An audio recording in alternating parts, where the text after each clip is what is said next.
ஓம் ஸ்ரீ குருபியோ நமக. ஓம் ஸ்ரீ மகா பெரியவா சரணம். மார்ச் 14 பங்குனி 1ஆம் தேதி காரடையான் நோன்பு.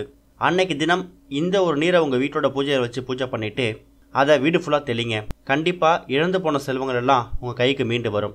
ஒரு வருடமும் மாசி மாதம் முடிஞ்சு பங்குனி ஆரம்பிக்கக்கூடிய அந்த நாள் தான் காரடையான் நோன்பாக நம்ம எடுத்துக்கிறோம்.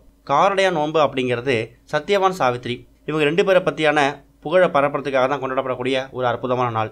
அந்த நாளில் கணவரோட ஆயுள் அதிகரிக்கணும் அப்படிங்கிறதுக்காகவும் கணவர் சத்யவான் மேலே சாவித்ரி எந்த அளவுக்கு பாசம் வச்சுருந்தாங்க, சாவோட விளிம்புக்கு வரைக்கும் போன தான் கணவரை எப்படி மீட்டாங்க அப்படிங்கிற மாதிரி பல வரலாற்று கதை இருக்குது.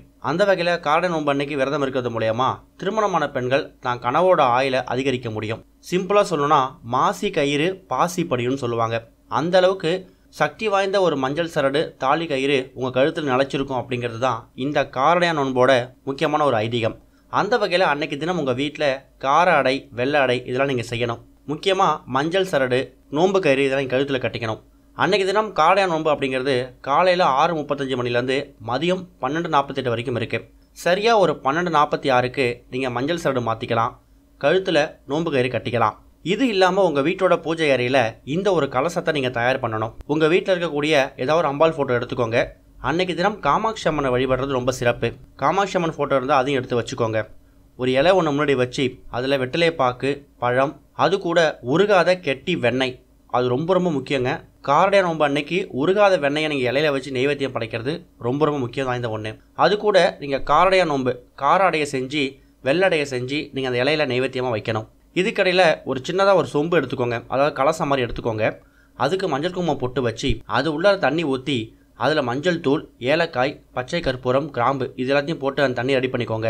அதுக்கப்புறமா அந்த கலசத்தோட வாய்ப்பகுதியில் ஒரு தேங்காயை வச்சு அதில் மாவளையை வச்சுடுங்க. சிம்பிளாக இது ஒரு கலசம் மாதிரி தயாராகிடும்.